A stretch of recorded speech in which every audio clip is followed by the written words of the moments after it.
I'm doing it this week. What call did I miss? You left early last week because you. Oh yeah, man. I had because life got in the way. Yeah.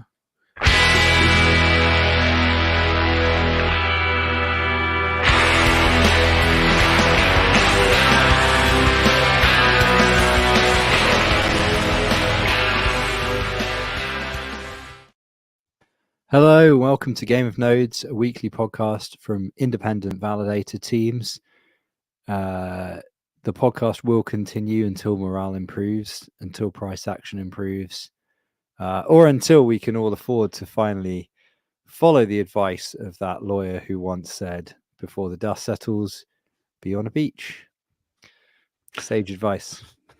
Wait, what lawyer? Did I not tell the story? The first time I tried to get actual serious legal advice from technology lawyers, I think he's a partner of that firm actually, and they're not a particularly small one. They kind of took the call. They're kind of like curious about the crypto stuff, but I guess didn't have a lot to say about it. And he thought about it. He was like, well, based on the other like disruptive technologies that have come along and credit cards and this, that, and the other, and the shenanigans that can happen, my advice is to be retired and on a beach before the dust settles. That was good. I mean, it seems pretty good advice. Yeah, I mean, I was like, it's not dreadful advice, but it wasn't really helpful at the time. Where it was just like, hey, is what we're doing like legit? Is there anything we should be aware of? And it's like, cash out. Yeah, the answer was, hey, look, just make sure you pay your taxes. And the rest of it, nobody can tell you. And then that was, to be fair, like we've been doing this a while now, right? So that was actually several years ago now, maybe fully 2 years ago. In fact, we're in 2024 now. I think that was the beginning of 2022. So really, it's kind of like it reminds me of Hans Gruber's advice, right? Like when by the time everybody figures it out, we'll be sitting on the beach earning 20%. Earning 20%. You didn't bring me along. You didn't bring me along for my charming personality. By the time the delegators figure out the rug, we'll be sitting on the beach. Well, do you know what? We were having the conversation. Is that a Christmas film the other week? It is worth remembering that when the vault opens, there's that long shot of the vault door opening. Yeah, and what music was playing? It's not like it's Ode to Joy. It was Ode to Joy. That's right. Which is Europe's national anthem. Little fact for you. And then there's that shot up from the floor of Theo watching the door open. And then when the door is finished opening, what does he say? What's the line? Oh, fuck. It is Merry Christmas. Oh, yeah. He says Merry Christmas. That's right. If that's not the nail in the coffin for Die Hard being a Christmas film, I don't know what is. The line I think you might be thinking of is when Hans Gruber walks in, he says, when Alexander saw the breadth of his domain, he wept, for there were no more worlds left to conquer. The one I was thinking was earlier than that when he goes, you asked for a miracle, I give you the FBI. They got the bargain basement terrorist playbook, and they're running it step by step. Good fucking movie. Best moment of that entire film, I reckon, is when the FBI agents turn up and it's like Agent Johnson, FBI, Agent Johnson, FBI, no relation. Just whoever wrote that their entire paycheck just with that one line. That is so good. That's absolute A++ writing. Or the bit where he's just like, this is just like Saigon, slick, and he's like, yeah, he's like, born yet, dickhead. Like, I was fucking 9. Yeah, exactly. I was 5, asshole. I was in junior high. I was in junior high. That's what it was. Yeah. I was a junior high, dickhead. What it I just kind of want to go watch Die Hard again. Hey, is Bendy in the chat? Maybe Ben can take over and I'll go watch Die Hard.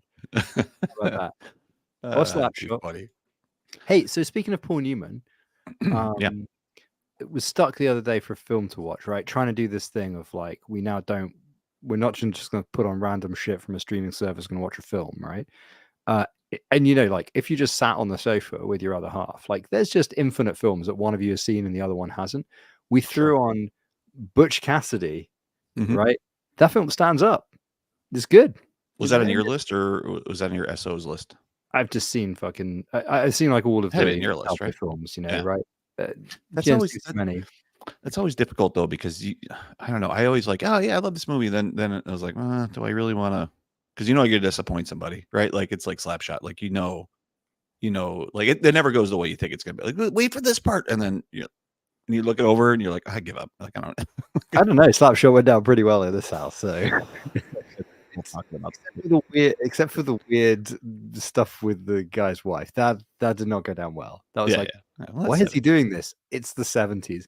Yeah. It's still not cool though, isn't it? It wasn't cool then. It's just like, no, not really. Let's be honest. He's wearing leather pants, so you got to give him. There's like a little bit of leeway. Oh my god, that all leather outfit. That's and all brown. It's all off brown, isn't it? It's just a. I didn't know that Ode to Joy was Europe's national anthem. Yeah, the European Union. It's the European Union's. It's not really like a national anthem, I guess, is it? It's the European Union's anthem is Ode to Joy. Oh, okay.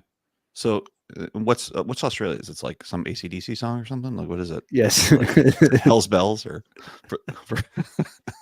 which one is it? Back in Black or something. He's not even. He's just pay attention. Can't even make fun of Australian.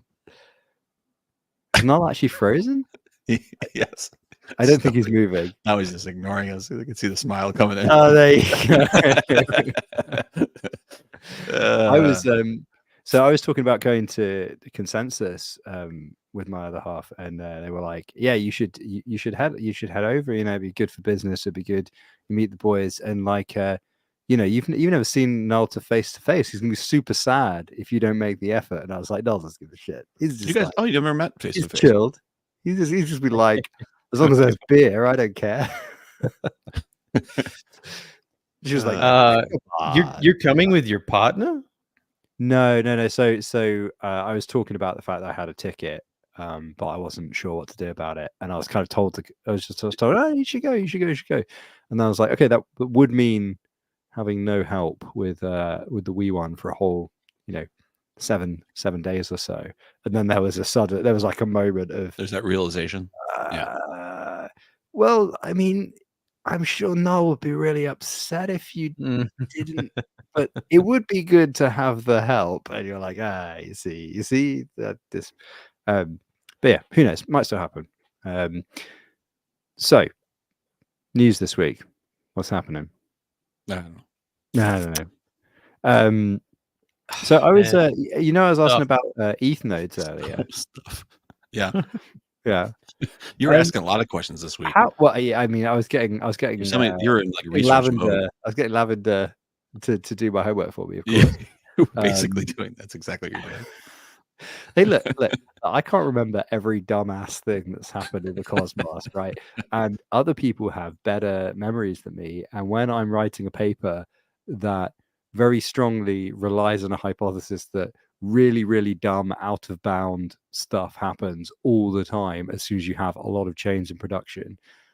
I can't remember all the dumb shit that's happened. Well, I'm trying to write. You were also asking about Secret. My one knowledgeable. If anybody asked me about Secret, I would go to Schultze. So exactly. that would make sense, right? Like that's exactly who you go to. Yeah. I mean, that's what it was like. If somebody asked me about Juno, I go to you. And then I hide under a rock. Yeah. So we did. So okay. Before I move on to my actual question, right? We actually, I guess, did break the news that Reese had left Juno, because that came out the other day during the week, didn't it? It did. I thought we heard that, but it wasn't formalized, or we heard it, but it wasn't formalized, or something like that. And then I didn't see mention of it for reasons.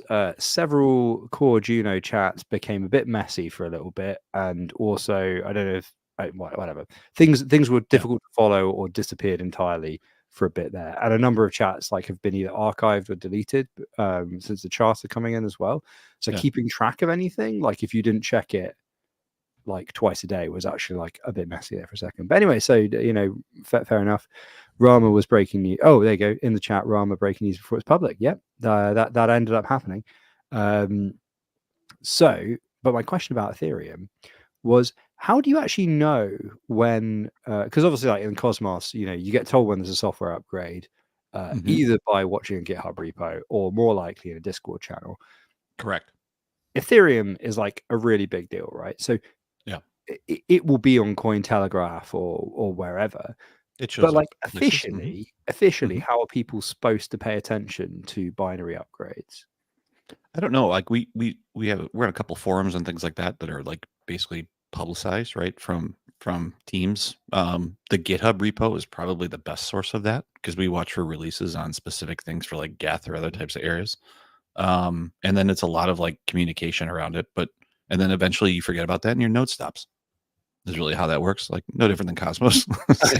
when the node stops and PagerDuty goes off, then you're like, oh shit, I guess there's something going on.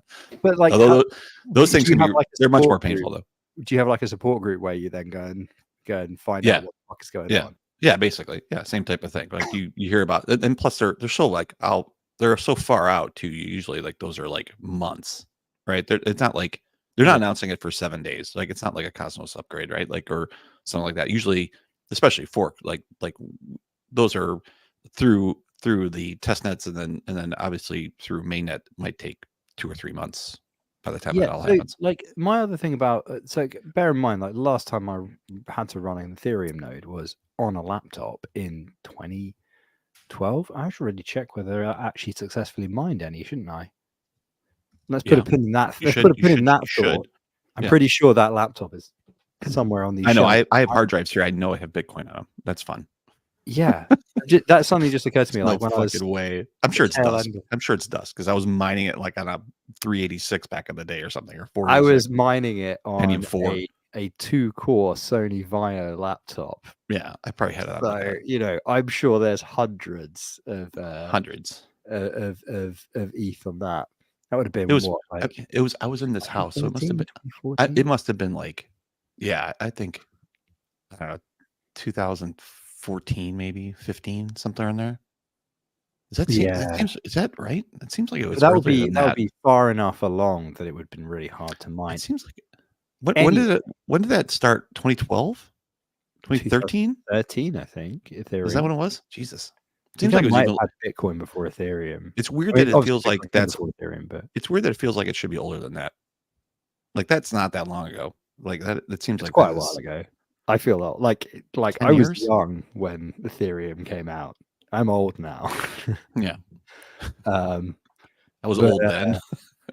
Cough, cough, cough. But obviously that's kind of viable now. But I guess if it wasn't for the fact that it was so high profile, they'd probably have to come up with like a more formalized release process, wouldn't they, of some kind? Sure. But so my question, what's the question? Dumb question was, as somebody who's like literally, like I say, not run the software in 10 years, probably, if not, it would have to be 10 years, maybe just under 10 years. So most Ethereum upgrades, right, to chain state, I suppose, are described as forks or hard forks, right? I mean, there are upgrades that occur within there that are non-breaking that might provide some sort of whatever.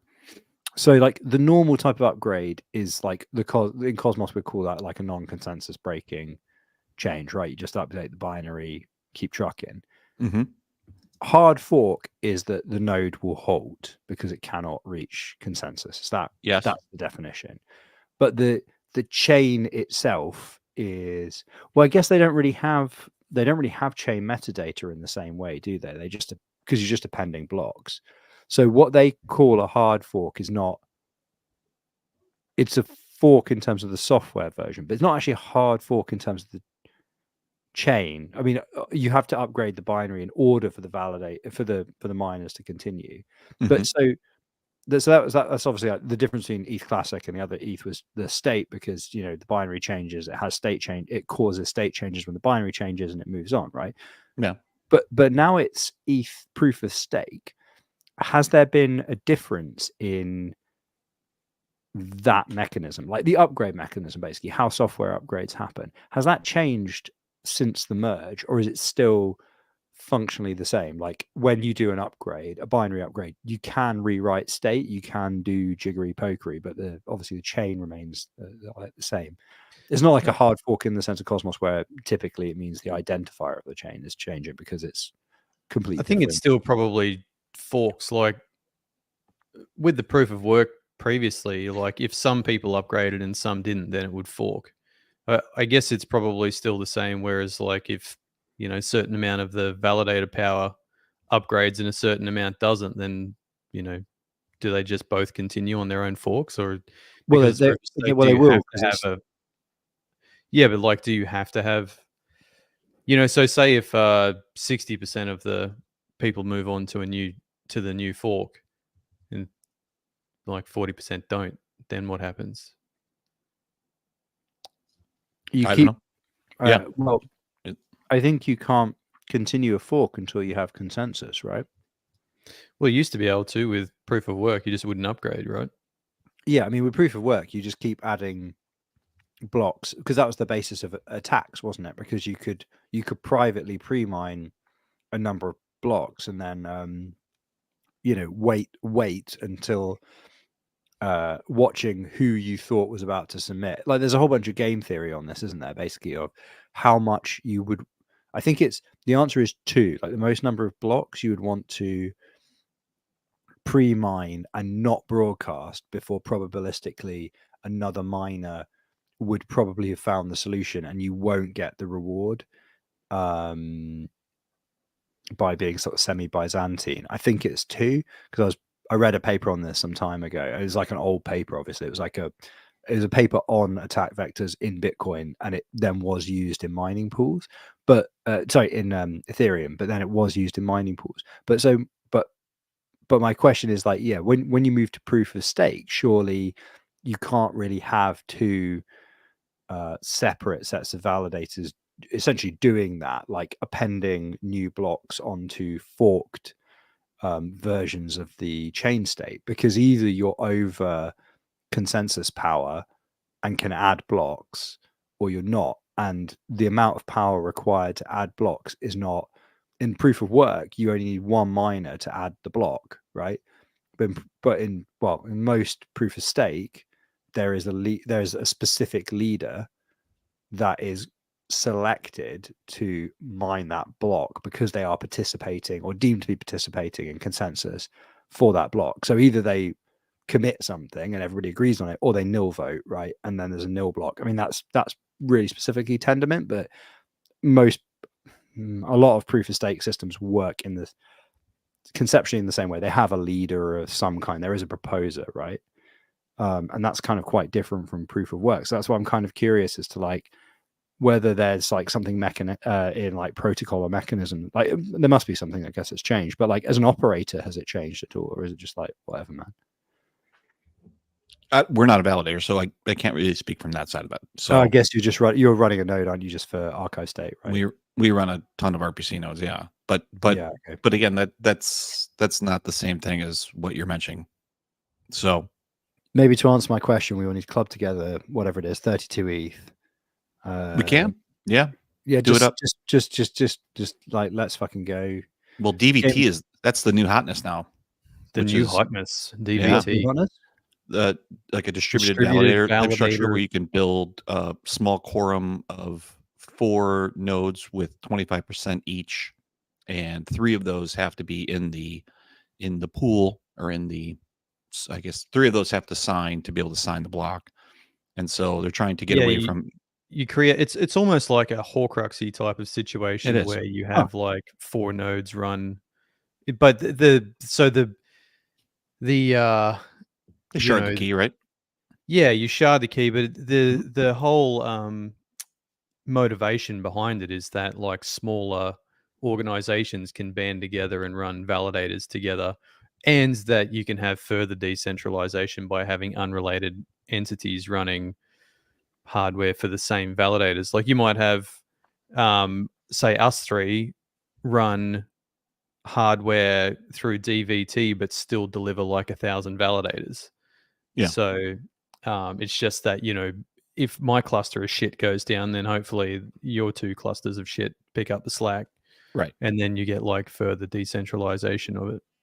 This is like a classic example of where being out of ETH means I had no idea that was a thing, but I've literally How that's? I'm guessing that's relatively recent. Like as a last the maybe. last year maybe. Yeah, I was gonna say, yeah, it's Yeah. OBOL and SSV. We've run some SSV nodes in the past and Yeah. Yeah, testnet. so OBOL Um, are actually they were targeting the Cosmos as well to use their type of architecture in the Cosmos too. how would you do that? How would you do that with distributed proof of stake though? It's not like you have validators with a specific amount. Not that I wouldn't mind that. Like, it No, would be no, nice it's to just rework it it, is but still like it would have the traditional staking model. It's just that, instead of using a Horcrux type setup, you would use whatever the fuck the OBOL architecture is to like shard the key and have multiple operators run the same validator. that's weird. Yeah. This is funny because like there was this discussion basically about how nobody, like in the stuff that I'm working on, like there hadn't been like a huge amount of thought on how there's an entity called a relayer, which basically it's just a vector for directing hashes, where hashes are the proofs that a payment event happened in the past, even though there's actually no metadata because it's private. Mhm. Like it's a blind proof. So all that's happened is the proof has happened. A new Merkle root gets created, and that hash gets appended to a packet of hashes that all result in a new Merkle root. That conceptually is a block, but it could be like it could literally be at the end of the working day. You would collect every single hash in the system that has transacted that day, because all the payments clear straight away the second you have the blind proof. You can Okay. pass out of the boundary of the system and get fiat, right? But your hash is integrity at a distance, so it's another entity, another conceptually another key has to say, yo, I recognize this proof, it has come from the system, it is a thing, I am issuing it, and then it gets redeemed back through that thing. That essentially is the relayer, and all it's really doing is that thing, which is done by a cryptography library, and then it just appends a hash, right? So pretty simple piece of software. However, if it goes down, the party stops, right? So the blockchain, all of the so there's a ledger, it could be a blockchain, it could be whatever. The party, all of the stuff with the hashes and everything only matters if at the end of the day you're curious about as the person who assigned over funds, you just need the hash to prove you did the thing, because if you have the proof and the hash, okay, nobody else, it's just garbage data for everybody else, right? Mhm. The important thing is if the relayer goes down, basically it's the same as a chain halt, right? But who run more than one entity needs to run a relayer, right? It would Mhm. probably be banks or money service businesses. There might be 8 of them or 10 of them or something. And there was this like real casualness about it, like, oh yeah, you just would use the relayer for your bank or something. And it's like, well, but there's a whole bunch of stuff here, like, right, which is that the design is supposed to prevent metadata leak to your bank or to Visa, right, for privacy reasons. Mhm. And yeah, they can't see they can see that the proof has been created, right, but they can't see anything else. So yeah, you get that, but there's a whole bunch of stuff there. And also, like, the idea that your money becomes non-fungible because like some system goes down is like a bit of a bummer. And I know that does happen with regular banks and everything. Mhm. But it's like, this has to be more resilient. The whole sell for this is it's more resilient than what you got, which is an old COBOL mainframe in most places, right? And there's this whole other thing where technically actually the relayer could literally be a bunch of students like running it on a laptop. All you need to know is how to address the relayer, right? Because all it's doing is transmitting hashes, right? There's no security involved from the operator side other than the node is down. And everybody was just super casual about this, and so I was just like, this is absolute insanity. It should just be a threshold signature then or something, because it's just a public key.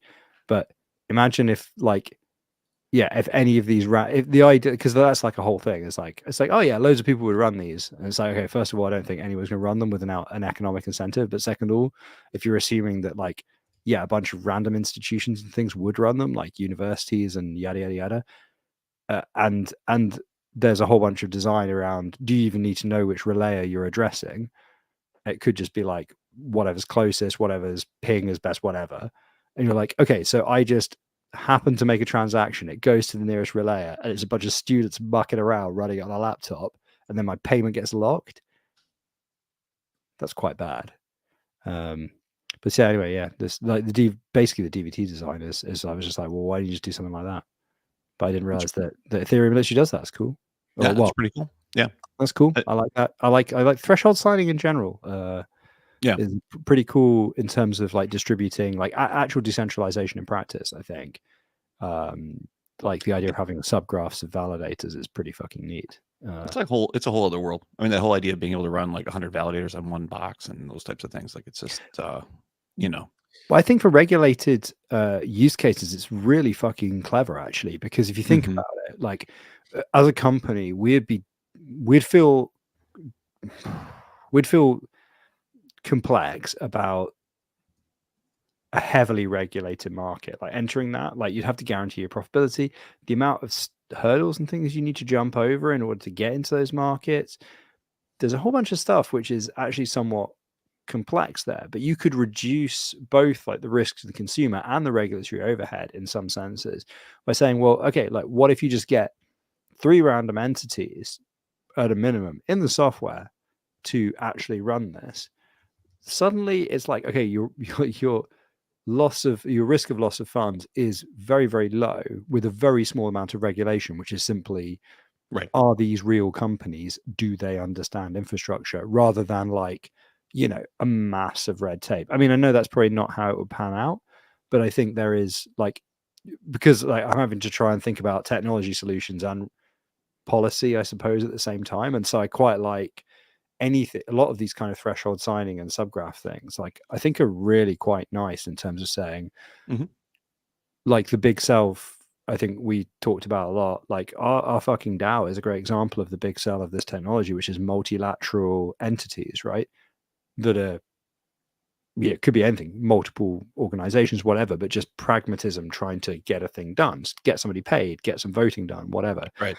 And I think like it's kind of really cool to conceptualize like validation and infrastructure provision for like, you know, important things where there might be loss of funds, like loss of real money, fiat money, and like think about how you could build out something that's like multilateral like that. Like the 3 of our organizations could run a relayer, and it's, yeah, it's just a public key, and you know, you might be, you know, switching Kanga bucks or Freedom bucks or Queenie bucks, whatever. Oh no, she's dead. King bucks. Yeah, King bucks. Isn't that your company? I hold some of those. Those things are worth nothing. I hear they're just like governance tokens or some shit. Is that right? Yeah, I'm pretty sure I've seen the Reddit. For I have that. I'm not happy about it. King, I think I have that. Yeah, there's a bit of that shit floating around. I swear I have some. Is the King DAO? I'm pretty sure I might have had a couple of King tokens for the King DAO. Is the King DAO still a thing? It is. Yeah, it's King DAO. It's been hijacked a couple of times. When's the airdrop? When are you gonna list King? Aren't there a bunch of, and weren't there a few? Oh yeah, there's like 9 King DAOs up on DAO. Dude, I'm telling you, man, identity, huge issue. Yeah. Yeah. There's I don't think we can talk about it yet because it's not been announced, but there's a quite interesting thing happening on one of the chains we work on around that, which is interesting. Or are all these you? I've created 9 King DAOs.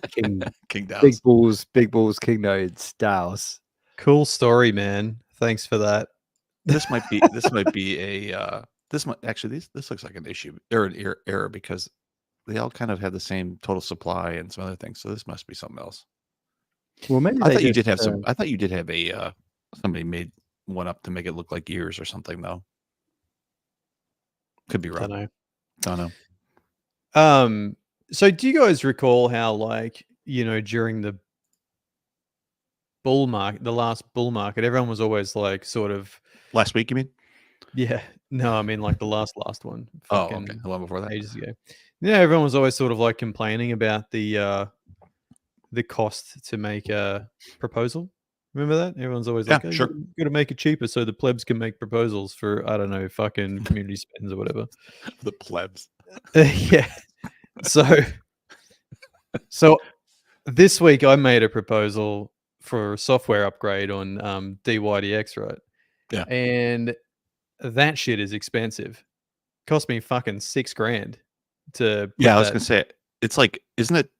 Was it 5,000 DYDX or something? 2,000 DYDX, which when I bought You get them you to get it put back. that proposal up. Yeah, but You get it back. you've got price risk in that time. But what I mean is, like, it is a fair amount of I'm gonna say it's a fair amount of risk because, what if you get vetoed for some reason? What if there's a bug in the software and they're like, "You didn't veto"? Yeah, because you get it back on the no, right? You just don't get it back on the veto. Yeah, you get it back Yeah. on a no, but not a veto. Yeah, I think yeah. there may be some provision that if it doesn't get deposited fully, you might also lose it. Oh, meaning if you don't meet the deposit? That might Yeah, I be think- that actually might be the case. Is that I right? think that I'm not 100% No, sure on no. that. If that's Are the you case, sure? I think that's a bug. I think you get it back if you don't meet the deposit threshold. You get your money back. Or can you? Is there a command to undeposit it? If you don't meet the deposit, can you pull think it that? just gets Can you pull that released. amount? But there's no time on that, right? Because there's no period. No, there is. It's like There is, yeah. Oh, There's there's a block deposit time it's period, long right, though. right. It's long. The deposit period, you mean? Yeah. Okay. Yeah. The deposit period is Yeah. like typically It 3 to must come 5 back. days, isn't it? Well, do it on Juno and check it out. We've Throw it in got there. Juno to burn. People Juno. Yeah. So what of Juno now? Yeah, what's Reese, gonna happen? Reese is gone. Reese is Yeah. bailed. So what's Who's- what's the future look like who's- there? Who's steering the ship? Yeah, Is who's Rama steering steering the the ship? Who's I don't know the? who the Is fuck's there anybody steering work? the Is ship there now. anybody working like? So there's like upgrades there and is the such? DAO now, The right? But, charter. like, Sure. yeah. So what is has the charter done anything besides fire everyone, or I don't know. It's pretty funny. I don't know. I don't follow it. Just reading the comments from fucking Rama. Someone said it's time to Cerberus Juno. Ben Davis. Oh, Rama says it's in the charter's hands now. it's in God's hands now. Just Yeah. wash our hands of that. Yeah, Well, I think look. I think I'm definitely going to leave the. I'm still part of the delegations now. I'm going to leave that now, I think, and just let that ship sail itself. What are you spinning down your validator? Or are you No, I was part of the delegation's DAO. Oh, to, the like- delegation's DAO. Sorry. yeah, I but last misunderstood. the last time we did a round on that, it took hundreds of fucking hours of my time, and I remember you complaining about it quite Yeah. intensely. yeah, it does sound like something I'd complain about. But like, all the fucking applications are all like half of them are just total bullshit, and you have to go through them. It takes forever. and you ignored people who didn't even fill out the form. It's really annoying. I purposely did not fill out the form, thinking that would make it a differentiator. Well, Right. UN's notional. We Purposely we- didn't fill out the form, we both. thinking that you would get a big delegation. Yeah, I thought you would appreciate it. I didn't add anything to your pile, Yeah, and then you stiffed me. I was like, "What the hell, man? unfortunately, I made your it's life not- easier. It doesn't work that way, huh?" Wasn't that post Prop 16 anyways? There wasn't a huge amount of money to be made. No, it was last year or something. Yeah, it was. Yeah, which is Yeah. post Prop 16. Yeah, deep in the It's, bear market. post 16. Yeah, so there's a whole right. So I was writing a thing on economic finality the other day, and the premise of economic finality is obviously like proof of stake and stuff like money stakers secure finality via staking and then reaching a threshold of that and then happy days, right? And the Mhm. flip side of the coin of that is soft slashing, right? The slasher which stops validators from being down. And then, hard slashing is kind of a slightly different mechanism, right? But like economic finality assumes that bad behavior or Byzantine behavior will usually be punished economically. And what I realized, if you like go look at a graph of Juno's all-time high, which was like the day of or the day before 16 got published. It was right about there, yeah.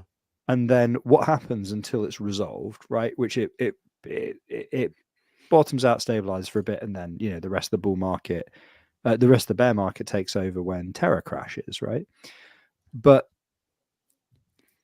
the problem is there's only one data point, right? So I don't think you can make this argument other than as a potential case study. But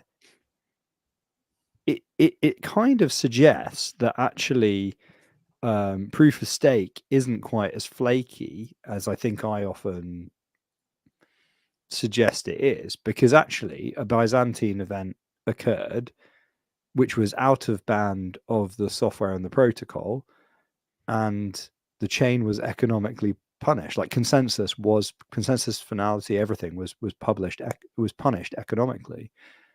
So I know that's like a social factor because it happened via market spirits, but I mean also everything's fucking social. So but like it's kind of interesting that like the system might have worked as intended, but like the developers and of the system thought it would only be defended by code, and it turns out it did work as intended, and in terms of economic mechanism it worked as economically intended, but it was just YOLO. It's just the market that did that.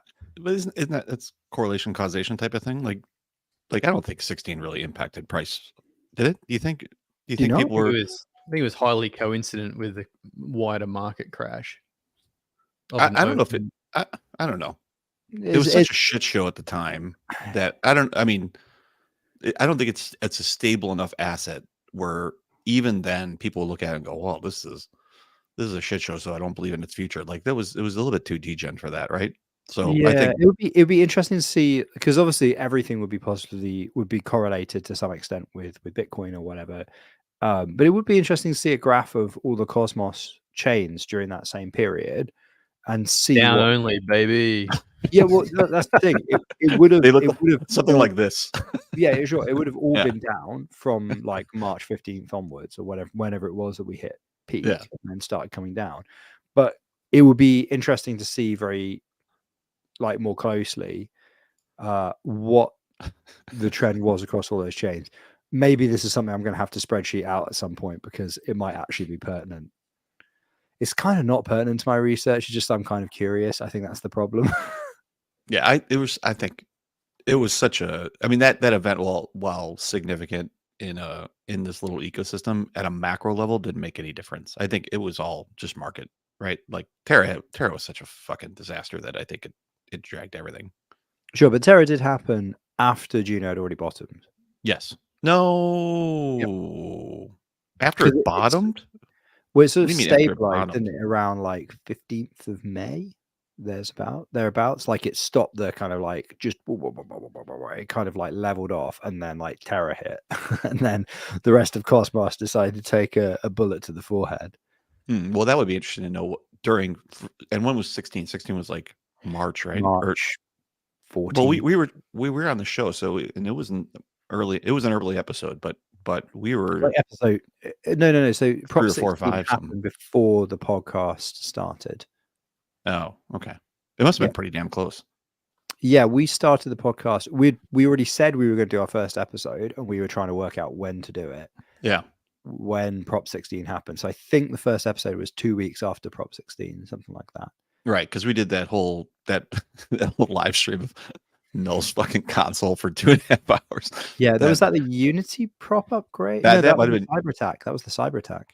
Oh, okay. Which was like right in the middle of that, right? Because that's when we had April 8th or something like that. Yeah, it was a couple weeks after. So that was in the middle of that as well. And then 18, and then like car crash after car crash, and then you get out of the car, and then there's a fucking another one coming. There's another one. The headlights are right in your face. No, it's Sideshow Bob with the rakes.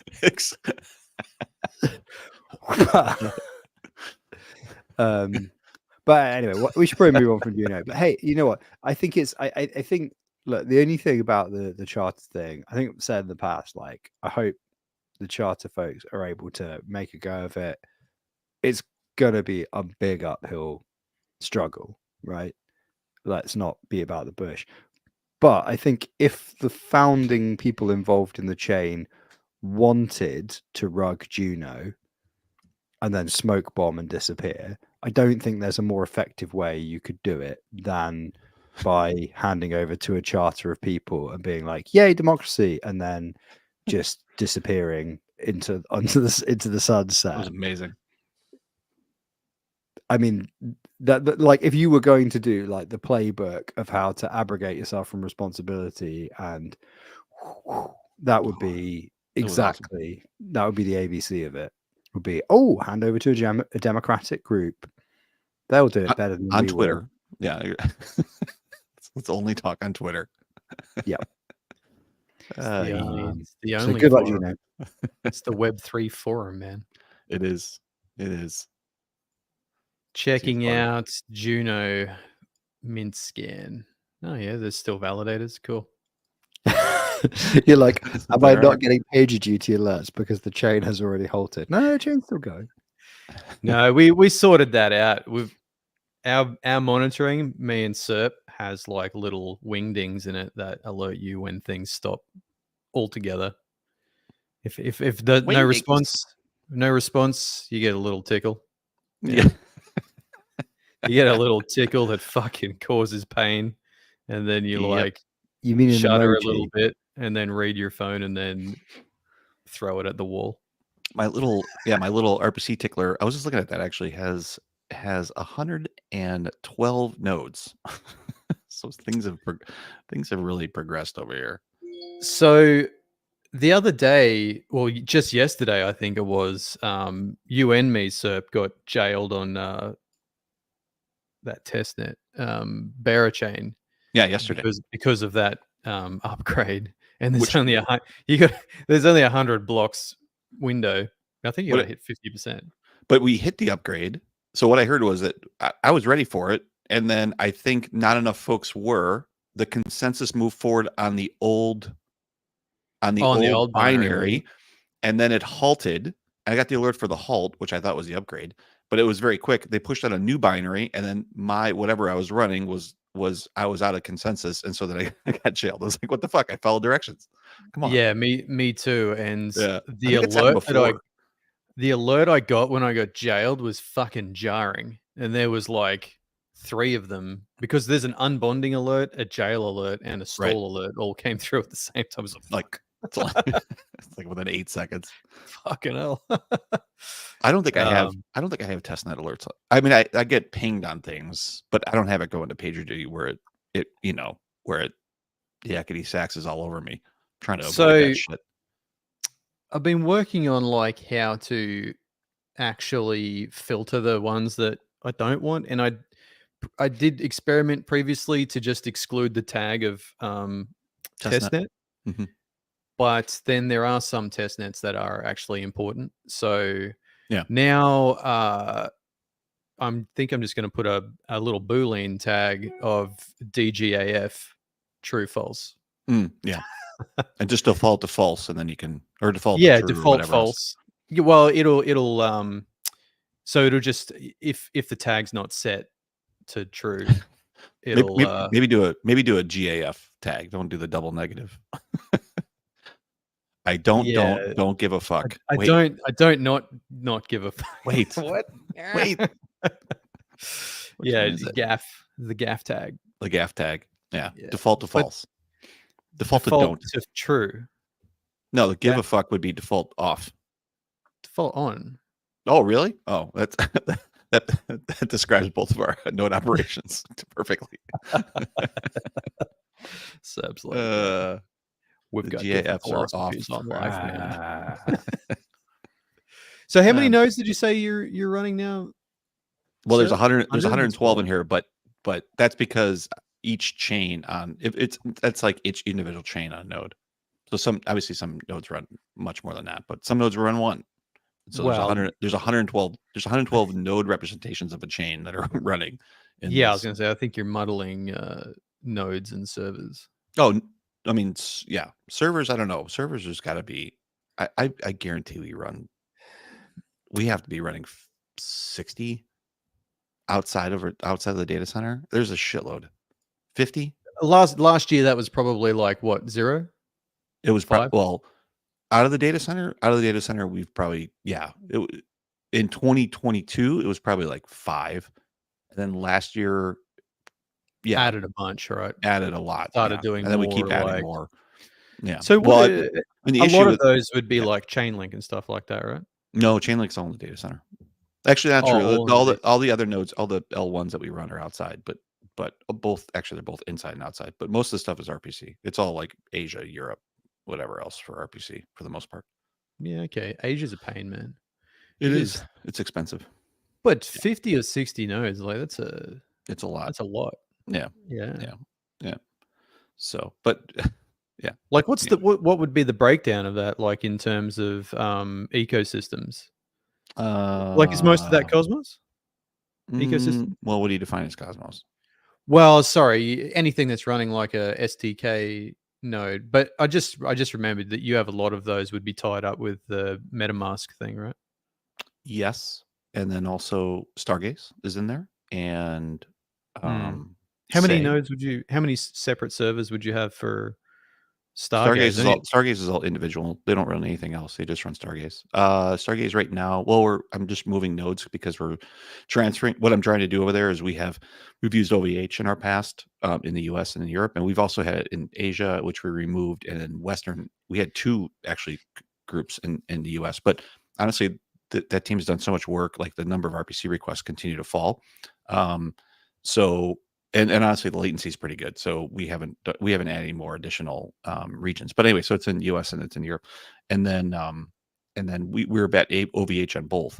And then what we've been doing, plus we run archives, which are separate. But and then I've been trying to get away from just being at one provider. So in the US, we've added another provider. We moved it. We're migrating a node there for IPFS, and then Europe and Germany, we've also migrated to another provider, not Hetzner, a third party, which actually I'm really enjoying so far. And then, so now I have load balancers in just today, actually, we have load balancers in 2 separate network segments on both continents. So if anybody goes down, like OVH Europe goes down, everything's fine, right? We're still serving. And the same thing here in the US. And so we'll move off OVH completely, probably, because I have a couple of their providers we've been using that I've been happy with. So, and there's nothing wrong with them. I just think they're a little bit overpriced and I mean, the sport's been okay. So, and actually who knows, we might keep a couple of those, but it's nice. I like having, like in those situations, like we have 6 nodes that serve RPC for Stargaze, including IPFS archives. And we do image manipulation, a bunch of other things. So there's 6 nodes that do all that. And then we have 2 archive nodes, which will go down to 1 archive node, which I just moved also. I just moved that one as well. Why are you dropping down on that to 1? Just because of the backup strategy now, or? Yeah, we've always had a backup strategy, but we have, so it's not that big of a deal. I mean, honestly, we take before we were taking biweekly, but now we take a weekly backup and we push that to an archive like B2. So we know that those blocks exist. I know Jorge runs another one as well. So there is 2 within Stargaze. I just run one of those 2. And then we provide those archives out if teams need them and things like that. So how big is the Stargaze? 4.4 terabytes. Okay. After what, 2 years? After, what was it? October September 1st, 21? No, it was after Osmosis, wasn't it? Osmosis was October, wasn't it? I think it was December 21, something like that. Maybe November 21. I can look in. Actually, I could just bring up. Osmosis was spring 21, no? I don't know. I can just check the status. I mean, compared to other ones, it's not too bad. It's big. It's annoying. Yeah, I mean, wow. So Say is already, how long have we been running? 8 months? I don't think it's that long. Wasn't like, didn't we go mainnet in like, well, that's right. There was mainnet and there was like the actual visibility of mainnet. We launched mainnet, I thought, in May. and I think it went public like in October or September. That sound August. right? August, maybe. It was a bunch of months it ran with nobody knowing, right? Yeah. Well, regardless, it wouldn't be. It would be less than a year, Definitely less than a still. year. Yeah, probably Uh, 9 months, something like that. and it is already like 12 terabytes or something. 13. It's Oh, pretty big. really? Actually, I thought it would have been longer than that, or larger than that. I Well, thought it was like actually, 3 it could be. terabytes a It could be. month. It could be 14. So the way I don't really know because mine's compressed in ZFS, so it doesn't tell me a real file size. It only tells me Yeah. the compressed size. So which you get seems to be about 20% improvement in storage when you have but I mean you lose that in ZFS anyway with the overhead. So Yeah. Right. Right. Yeah, but Yeah. it's good to claw a little bit of that back because those drives are fucking expensive. Yeah. Plus, I mean, Stargate is. The one great thing about that chain is also it's very low.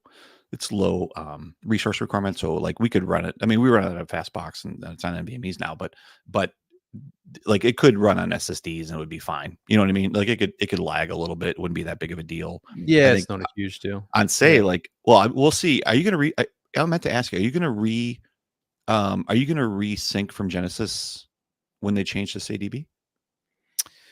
So I've been talking with the engineers like a little while ago, and I can do that. There's a couple of like upgrades. There are a bit of like some doozy upgrades in there. I can't remember if there's like some Oh, they're non-consensus. concerned about those. Well, I mean, they won't. yeah, I am. Shit, But you would not be able to actually, right? Because they'd have to support that all the way back from block 1. That might be really difficult. yeah, I'd have to look at the upgrade path to see if it's possible. But I think so. You would be able to make an upgrade handler or something, some software to actually transform the database. I would assume. So we have talked about it to see, but at the time it was still early days, so probably worth revisiting. But they said there would be a lot of space improvement. With SADBs. So. We're running it right now on Atlantic 2 on our validator nodes just because they asked, we're just messing with it and everything else, and it's significantly different. Like so not so much for data. How did you now run SADB? Is it just an option and it's built in, or is it extra software you need to install? It's in 3.6.1, so it'll be active on mainnet tomorrow, although it'll take some time obviously for testing and configuration, those types of things. And it's just some config structure within there. And so I just resync both. I have a couple of validator nodes that are in HorkSharks, and I just sync them all on StateSync, and then they're on Pebble, which has been great. So and my feedback has been like it's taken really nothing. Like it took me like one configuration change and I resynced thing. They were done in like 5 minutes. So you don't need to install any additional software. Nope. Okay. All in the binary. The only thing I saw was like RAM and CPU, all that seemed exactly the same. And then my disk utilization went from like 25% to 7%. Like just dropped all the way down. And then those are all they still have pruning on those. So I left them as because they're RPC as well. So I just left the pruning on, and now their default, I think they printed 100,000 blocks or something. And I can see that bump, but it's not like the old days. Like I can't even run pruning on say mainnet nodes. Like they're all archives right now because like when that pruning hits, like RPC slows down. I can see it in the drives. Like I don't want that. I just want fast response all the time. So that's the reason we have so many nodes.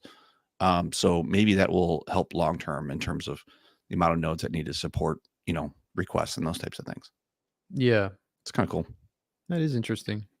Yeah. Have you been using load shedding yet on Cloudflare? No, I don't use it. No. No, okay. I don't do it not between regions, and then within HA proxy, I can balance across regions. I can do that, but I usually only if I can do that on max connections. But I don't know. I'd rather have HA proxy. Just if that has to happen, I'd rather have HA just queue the request and then serve it as it can, versus trying to have it shut out to something else. I don't want to do all that. And that would be like 50,000 requests a second or more. Like that's crazy degen. So you reckon a region is probably good for about 30,000 or something like that? A what? A region? F- A Uh, region? I think no. I think us. I mean, it's different because the number of TCP connections that are open at one time to the node, we limit to. I actually say I think we limit to like 5,000 concurrent, maybe per node, but that is way more than transactions per second because the transactions are so fast or requests. So Mm. what that actually serves is way higher than that. So all I'm limiting is TCP connections. That's all I'm limiting, Yeah. and then those will queue on the balancers. And then each Yeah. balancer serves half, so like there's like a lot of headroom. You know what I mean?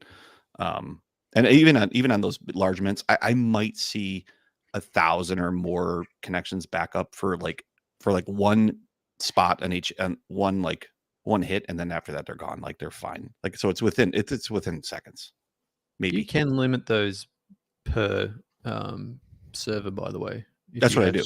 If you have stronger servers, you can actually individually specify the TCP limit. That's what I do. That's what I do. It's at the server level. The way I heard that, I thought it was global. No, well, global on the HA proxy side, like how many can total come in, which is higher because I want to queue, and then because otherwise it'll reject them, which I don't want because then that comes back as a 500 to the client because Cloudflare gets it, and you can control it at the individual level. Yeah. So you could have like the individual backends with TCP limits and then a global limit for the queue, and then you could load shed to other regions if it fills up. You could. Yeah. You can do that in HA. Like you could say, because I have backups even on the nodes that are in region. So if all those nodes are down, it'll still redirect it to somewhere else. And you can do that based on load too. You could say if these are full, then send some to North America if I'm in Europe. Yeah. Find another home. Fucking request. Software's fucking awesome, dude. There's so much shit there. All the help support. I'm glad you degens moved to Proxy. All to support these degens. It's amazing. Good. So the mints, right? It's all about the mints. It's all about the mints. The mints. That's right. All right, you guys going to talk about the news, Adam? Time for the listeners want to know the chat. When the chat is restless? The detailed coverage of Atom Wars. I don't even know what that is, so it's perfect time for you guys. Yeah, neither do I. Do you, the Fray? I mean, I've read about it in the spreadsheet while you guys were talking about HA proxy, and I was like, I fucking. I mean, it sounds like a party. That's all I know. Reverse proxies. Whatever, man. I don't know, cheers. Man. Just yeah. What the fuck? This is another one of those things that I can't trigger. Nope. But yeah, so I read a thread on it while you guys were talking about HA proxy, and I wouldn't say I'm hugely the wiser. All right, you guys work it out. Yeah. See you, man. So, right, here's my attempt at summarizing what the Atom Wars thing is, right? So, if you lock up some Atom for a longer period of time, you can have boosted decision-making power over which projects get funding from Atom. Right? Like through the community pool, or is this something else? There's a UML diagram with lots of boxes on it that explains how the gnomes will collect the underpants and turn it into profit. Oh. Whatever this mechanism is. But the mechanism is called Atom Wars, and the war, I guess, is the projects that want the funding, I think. I mean, it's a bit of a weird thing. Let's call it Atom Wars. It's like, I mean, there's a war in Ukraine, there's always war in the Middle East, I suppose. But there's a lot of real wars at the moment, and you're just kind of like, what a kind of downer name to give it. like these projects, there's dog eat dog to bring ideas to the hub, and you're just like, well, maybe, like, I hate to be that guy, but maybe collaboration is the dominant strategy here. I don't know. The whole thing's bizarre, right? Okay, so like what I'm calling Rama's razor, right? Rama's razor.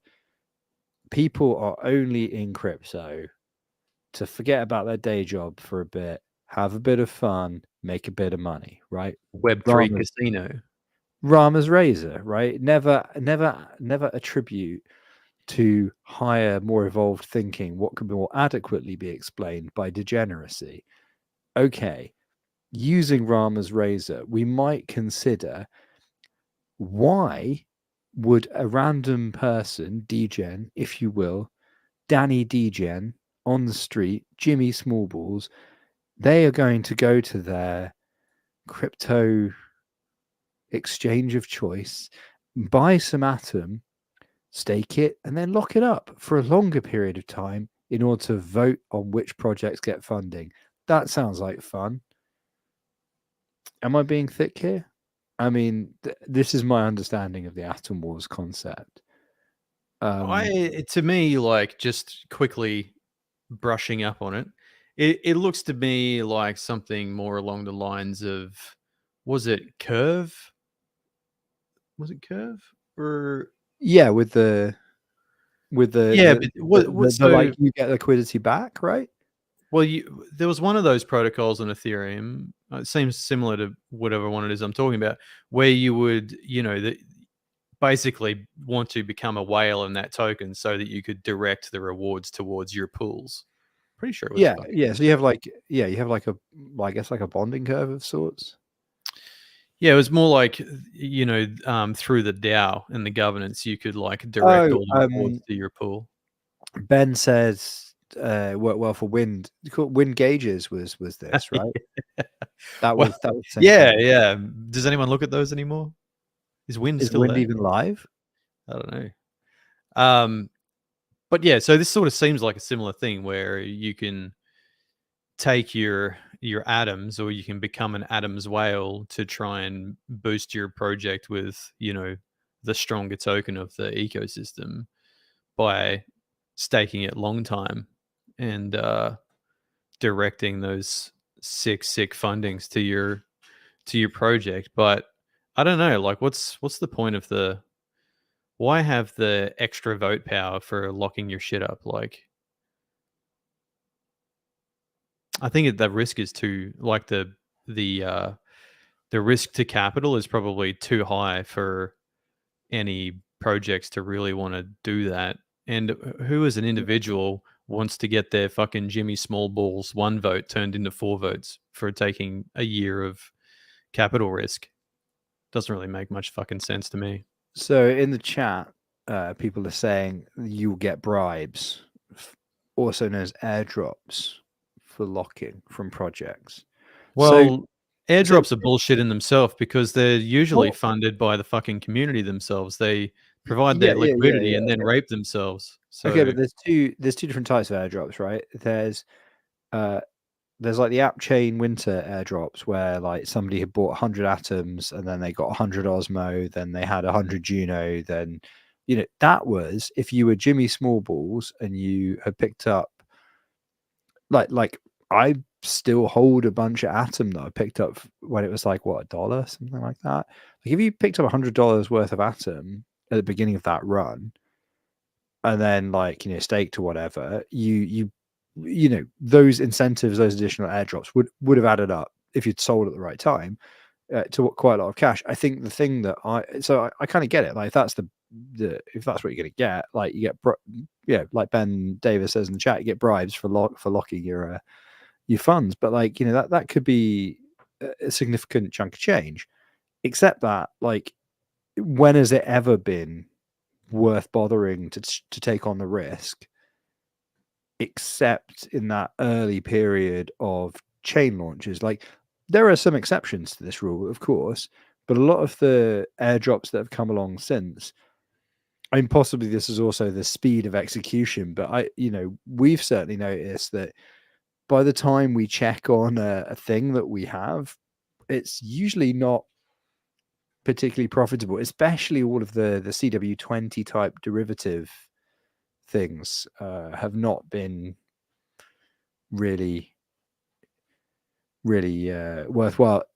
So actually in the chat, Ben Davis has pointed out the tier airdrop. Okay, the tier airdrop for some people was significant. Ours wasn't. I don't know why actually. I think we should have got, well, whatever. Who knows? Anyway. Relay has got a lot for tier. Maybe that's why, because some of you guys got a significant chunk of change, didn't you? Not me specifically, but I know some of the other squad did, who are like prolific relayers. They prolific relayers got especially like the such a likes of thing. like Crypto Crew and stuff like that. I think they did quite well out of that airdrop. Yeah. But yeah, like the real heavy fucking degen relayers. I'm a degen. Louder! I'm a degen! Even louder! I'm a degen! It's a new one. I'm sure Yusuf is going to have fun having to edit that into the audio version of the podcast. Well, he will be really pissed because I used that when he uploaded it and he wanted to use it. So now it's already out there and it's been done.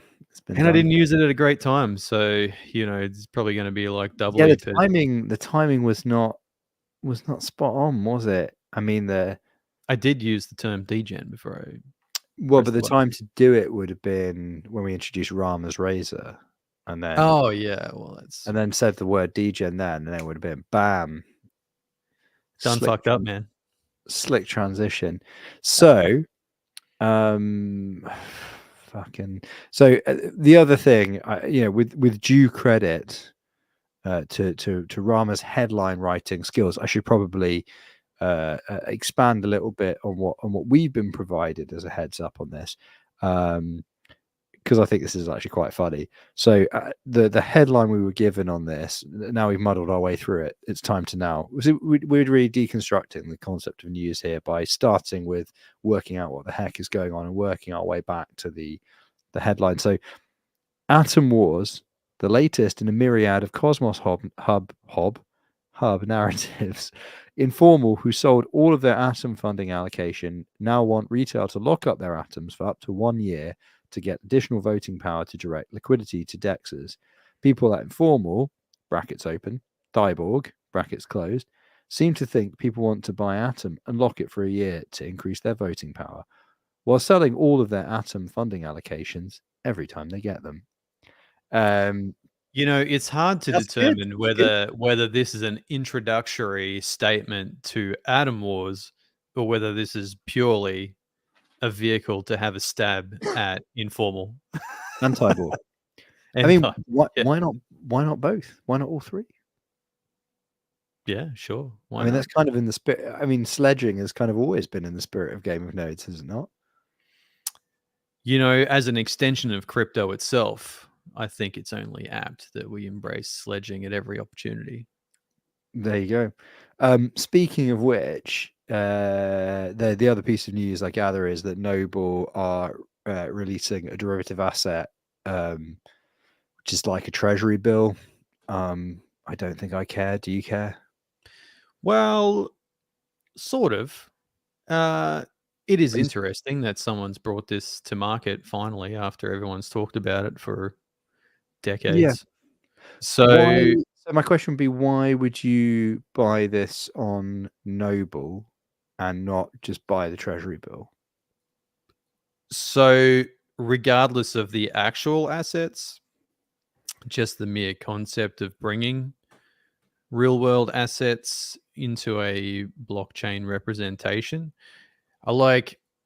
Noble is so new though, and I don't know that if I was, for example, going to tokenize my house, I would home it on Noble. I'd probably be looking at something more like Ethereum. But I'm on board with the concept. I think in terms of human evolution and going forward, like this is the type of stuff that'll need to happen eventually, if blockchain is indeed the future. So, Well, I mean, I think there's a question a mark there, step right? in a direction. It's a step in a direction. I think the idea that it's necessarily whatever. Anyway, so I mean, I happen to think that tokenization in a bunch of cases makes sense. I think my concern is kind of like yours. Like the way it's going to go in the UK, by the look of it, is that fund and asset tokenization will happen. Real world asset tokenization will happen. It will happen through regulated entities. So for all of that stuff, right? Like for example, a CBDC would never happen without Bitcoin, right? They wouldn't have arrived at that by themselves. So it is part of a wider discussion. I think it's just that, like, I personally am not going to shoulder the risk of a real world asset like this, and and also, like, bluntly, right? There's a lot of fintech innovation at the moment outside of crypto. Like, so I can get an ISA in the UK and buy treasury bills, right, from my phone. I could set it up probably in the course of about 25 minutes, and I can buy 28-day UK government treasury bills. Now, you might not want to, because the UK is a clown car, right? But generally speaking, your average investor is going to invest. If they're going to buy government debt, they'll buy government debt from their own country because it's typically easier from a regulatory and access perspective. So, given these are US treasury bills, maybe that's the appeal, is that it's, I guess, a simple way for an investor like, say, me, to buy US government debt, except that if you're kind of a little bit more sophisticated, you kind of know how you can buy US government debt anyway. And if you buy it directly via an already regulated entity outside of crypto, if anything goes wrong, you have some recourse depending on the scenario, depending on what happens. Yeah, I don't know. Yeah, it's all about risk, isn't it? It's all about risk management. So, but then it's all tricky, isn't it? Because, like, even like we were talking about with the banks the other day, what's the actual reality that if every bank failed, would you actually be made whole on your whatever it is in Australia, $200,000? Yeah. So I think the Australian government guarantee is 250 grand for that bank. But not if per account, just for that bank. If the contagion was bad enough, though, would you actually get that money back? I don't know. Like, if all of the banks collapsed, I find it hard to believe that you would. I think it's more to protect individual people from individual collapses, not related to like a wider economic problem, like more of a mismanagement of. I mean, I guess to be fair, in 2008, they literally did bail out banks in order to secure consumer deposits. That was the stated reason. I know there was actually a lot more going on behind the scenes, but there were a couple of high street banks that literally were going to be insolvent and experienced a bank run and were propped up for that reason. I believe that the government actually bailed in is the term that's proper. Sorry, bailed in. My bad. Yeah. Ben says in the chat, does it being on chain mean market can run 24/7 instead of during office hours? I don't think so, because I'd be very surprised if it could, because it's just a real world asset, right? Which is traded on exchange. It will have to work to the exchange hours. So again, typically in emerging fintech products where you can do this via an app at any time, you can usually lodge an order out of hours or something like that, and it will get executed at the opening of play, whenever that company's linked to the mainline system kind of activates after trading begins or whatever. I think the broader discussion for that is, when are we going to do away with sophisticated traders having to work in their fucking schedule? Because there is no reason why the exchange can't be open 24/7, especially when they're like it's the exchange is not how it used to be, where you'd throw tickets around on a trading floor. It's now digitized. Like, there is no reason why it can't run 24/7. It is just that the people I think it's so that very wealthy bankers can sleep. Can sleep. No, I mean, I'm not being facetious. I think it's so that because think about it, right? So right, we all have page duty, right? Because at any point something bad could happen that pulls you out of bed. If you have trading hours for the exchanges, the absolute worst case scenario thing that could happen, which is a market crash or a bank run, cannot happen while your home exchange, New York Stock Exchange, whatever, London Stock Exchange, name your one of choice, is closed, right? I genuinely think it's so that bankers, investment managers, hedge fund traders, and the financial sector more generally can guarantee that once they're off the clock, they can do what they want in their evening and have a good night's sleep. That's it. I don't think it's any more complicated than that. They don't want to be on pager duty forever. They want their money and they want it without pager duty. I mean, I think you're right, but I don't think it's also much of a stretch to just man the desk 24/7. No, but you see Margin Call, right? Probably. The film, right? Have you seen how pissed off Jeremy Irons looks in that film that he's been pulled out of bed to deal with that crisis? Yeah, but that's he's acting. a snooty rich dude, right? Well, yeah, but it's good acting, and that it would be the real life version of that would be a lot less civil, I would imagine.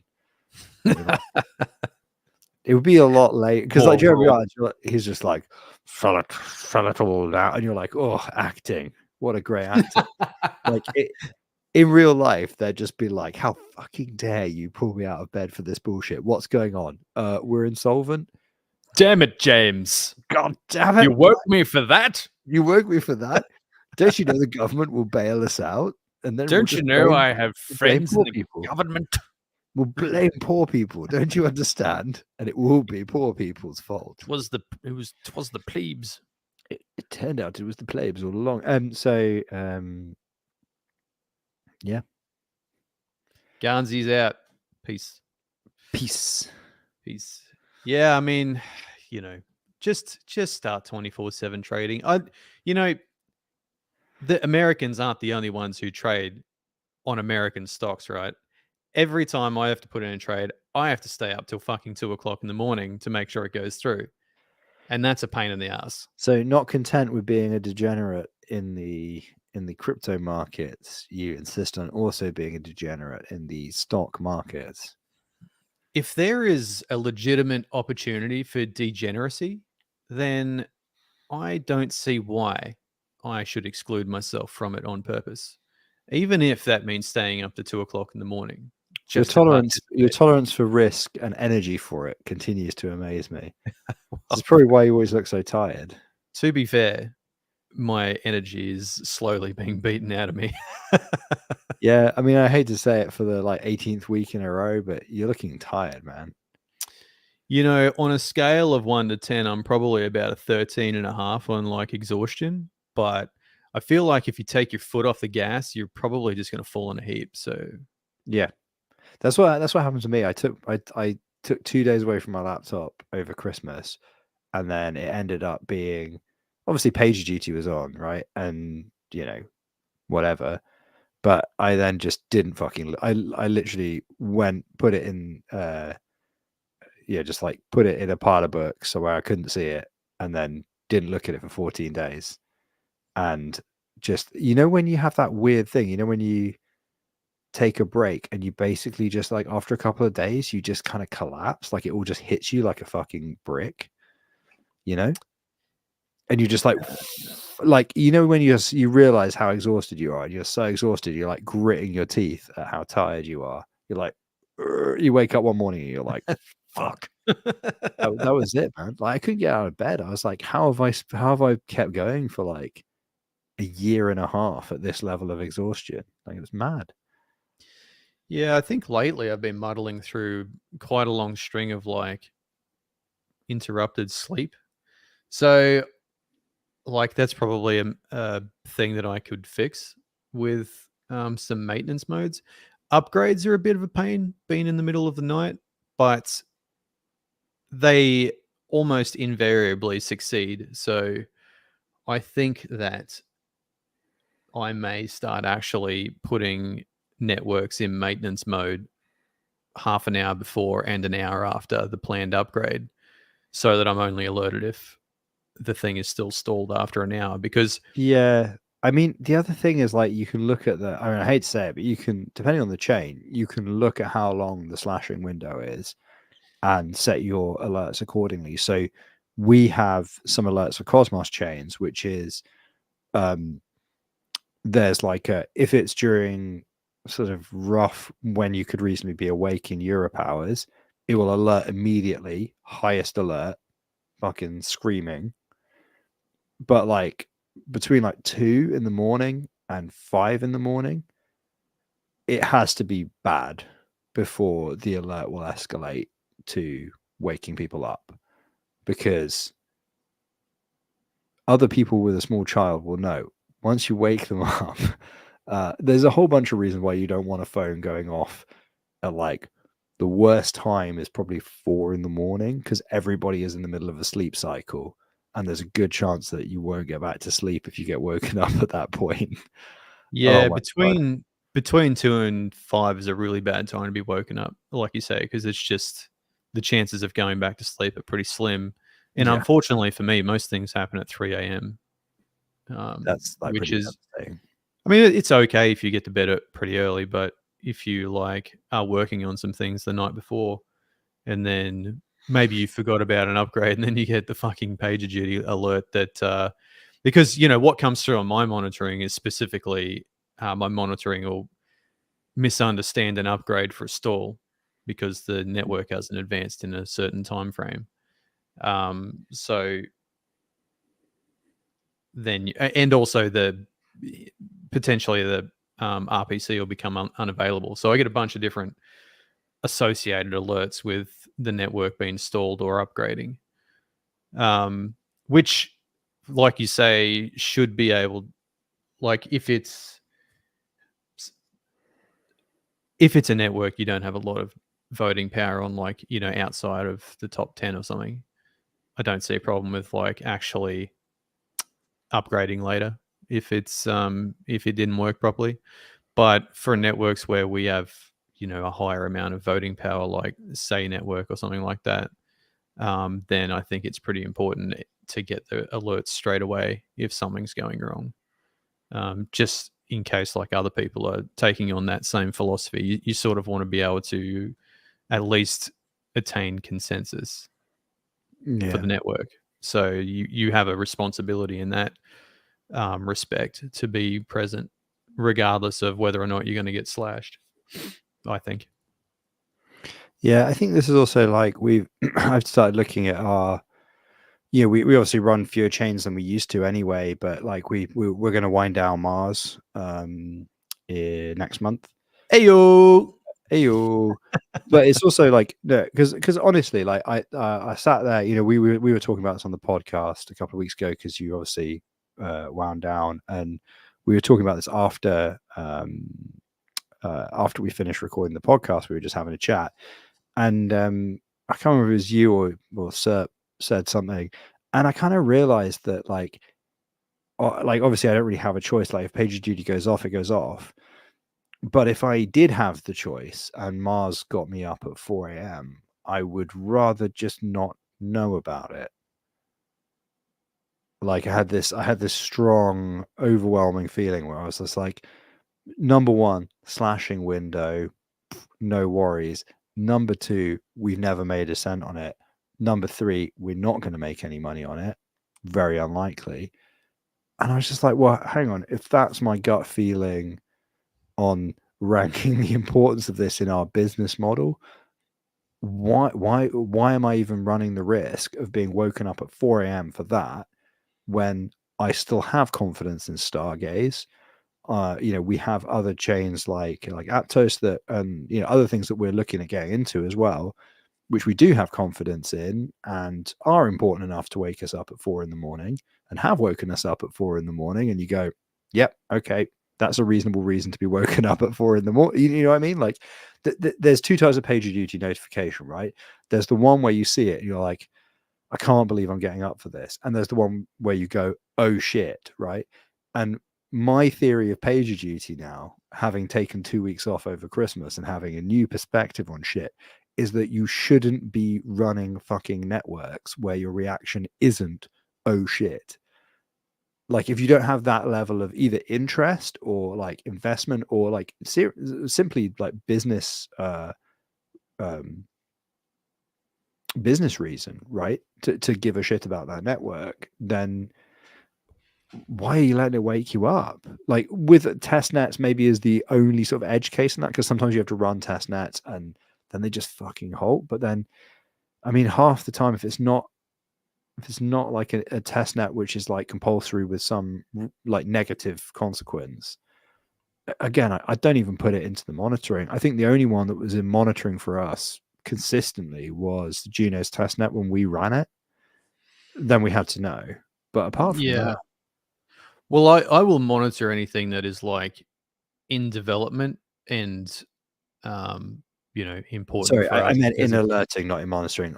Everything goes into monitoring, but but you alerting, know, yeah. yeah. So, like I was sort of saying to Serp earlier, I think we're going to break our networks into 2 categories, and one category being alert no matter what, and the other category being alert in business hours, basically, or from like 9 to. So if there's an alert that happens overnight, it'll just wait until 7 a.m. or something before it comes through. So, and I think that can make a lot of sense for things like long running test nets you don't need to know about. If something happens with those, like, it just gets fixed when it gets fixed. Low power networks, which you don't contribute greatly to actually being able to achieve consensus if something goes wrong, and that have a long enough window to allow you to not respond immediately. And then obviously the networks where we have high vote power or are like test nets in development would get the highest priority alerts. And the test nets in development one is a bit of a pain in terms of sleep, because a lot of them are in the US and you do need to respond to them pretty quick most of the time, especially things like Berachain where there might be some sort of I mean, but you also like, you still have other commitments that are like outside of blockchain, as well as like obviously day-to-day work that needs to be done. So like, I mean, I think there's even an argument for like having blocks in the working day of those lower priority chains where, like, let's say between 10 and 12 in the morning and like 2 and 4 in the afternoon, it wouldn't alert you, because otherwise how I mean, maybe this is just my like realization, but I find that when I switch from one task to another, like I pay like a half an hour tax, right? yeah, I understand. So 100%. So one of the biggest things that I've found with especially us, we've kind of really heavily reduced our test net. That was really last year, right? When the baby arrived, it was just like, we don't test nets anymore. And what I noticed was that during the working day, like it had a big impact on being able to get shit done during the working day, because there wasn't another layer of random stuff interrupting you. yeah. So I think well, for me, I usually have a window in the morning and a window at night where I absolutely do only blockchain stuff. And then, depends on what I'm doing during the day, but I might be working on it all day. I might sort of do other stuff, like maybe some construction or something in the middle of the day on my house or whatever. But it makes sense the morning and afternoons, because that's closer to when like the US and UK and Europe are sort of online as well. But that works for me. Like, usually I collect a lot of information in the morning. As soon as I wake up, I get onto Discord and Slack and bloody TG and all that type of stuff, and collect all of basically an action list for the morning, and then action those things, and then move on to other stuff if I need to, or I might start doing some maintenance and looking at Ansible or building some scripts to do certain things, or improving whatever, if I've got nothing else on in the day. But then in the afternoon too, like a lot of people come in late afternoon for me and start banging their drum about stuff, so sometimes I have things to do there as well. I'm just kind of like, astonished that you have the energy to like even think about day-to-day maintenance tasks when you've got stuff outside of this and all of that to do on your to-do list. Shit's got to get done, man.